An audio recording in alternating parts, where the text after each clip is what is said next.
பஞ்சகவ்ய விளக்கு பாருங்கள்,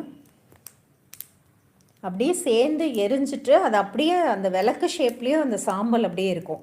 அதை வந்து நீங்கள் திருஷ்டி போகிறதுக்கெலாம் குழந்தைங்களுக்கு வீட்டில் இருக்க எல்லாருமே அது நெத்தியில் வந்து இட்டுக்கலாம். அந்த சாம்பல் ஆறுனதுக்கப்புறம் நீங்கள் நெத்தியில் இட்டுக்கலாம். அதுக்கப்புறம் அந்த சாம்பலை வந்து செடியில் கால் படாத இடத்துல செடியில் அந்த மாதிரி அந்த சாம்பலை வந்து போட்டு கரைச்சிடலாம். நீங்கள் அதை குப்பையில் போடாமல் அந்த மாதிரி போட்டு கரைச்சிக்கலாம்.